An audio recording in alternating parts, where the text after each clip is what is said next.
and welcome. I'm Matisse Hamel-Nelis, Vice President of Communications of AbleDocs, and I'm joined today by Amanda Mace, General Manager of Web Key IT and Vice President of AbleDocs Australasia.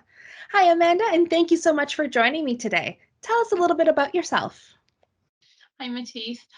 So I have been working in the accessibility industry for 8 years. I sort of fell into it and then very quickly, as most people do when they fall into a good job, become really passionate about, really making the world a better place, which is exactly what I get to do every day. I love that. I'm so excited to be talking to you today about web accessibility and how it relates to document accessibility. So let's just jump right into it. Can you tell me a bit about Web Key IT? Okay, so Web Key IT actually just celebrated its 10th birthday. And we have basically, we've been doing web and mobile app accessibility for all of those 10 years. A small company running out of Perth, Australia for a long time. And our job really is to go in and do that hand-holding thing that really needs to happen. We're still educating. It doesn't matter that the standard has been around since 1999. We are still educating people about what web accessibility is and how to do it. So we do that education through our training, through our talks, our presenting, and then we do the auditing and testing. And in fact, we have two teams at WebKey IT. So we have one team of auditors who actually do the technical auditing to WCAG, the Web Content Accessibility Guidelines. And then we have another team, and that team is a team of user testers, and they're all professionals. They all have a disability that affects the way that they absorb digital content, and they use various assistive technologies and techniques. And we use them as a team that does usability testing, which then, of course, verifies what the standard is hopefully telling us as well. Excellent. That's fascinating. When we're talking about web accessibility, and with end user testing and that sort of thing, how important is accessibility of documents that are being shared on a website, and how are they mutually beneficial? Oh, well, it just makes sense, doesn't it? If you think about any website, have you ever been to a website in the last 20 years that didn't have a PDF on it? Of course not. So what we have are, at the end of the day, we want to be able to do an entire journey. So if you're a local council and your residents need to be able to register their dog, it's all well and good to have a really accessible website.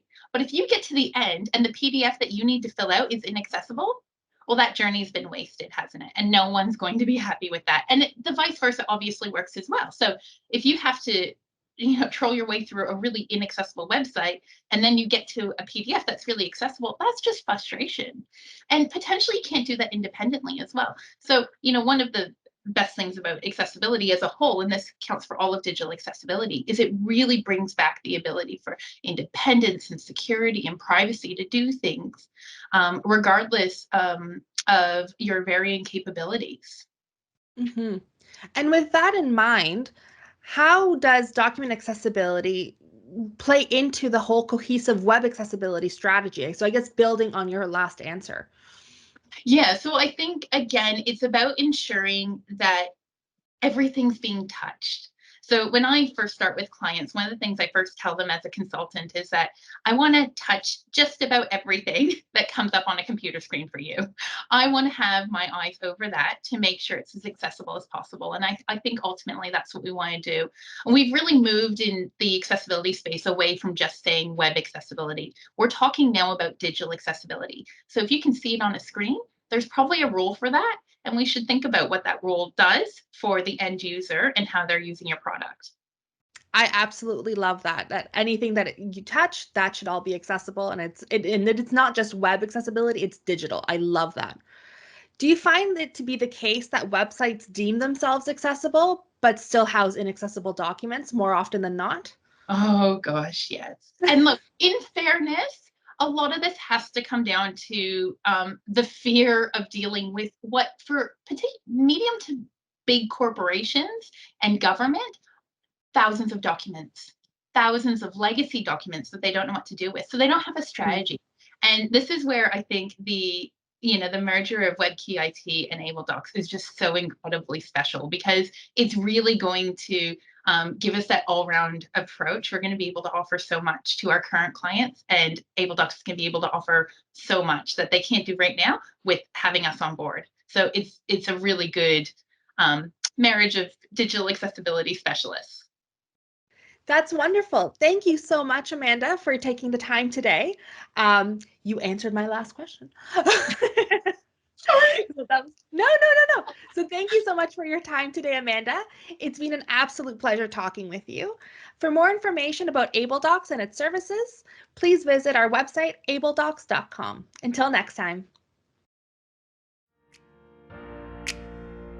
Always accessible, always AbleDocs. Visit us at abledocs.com.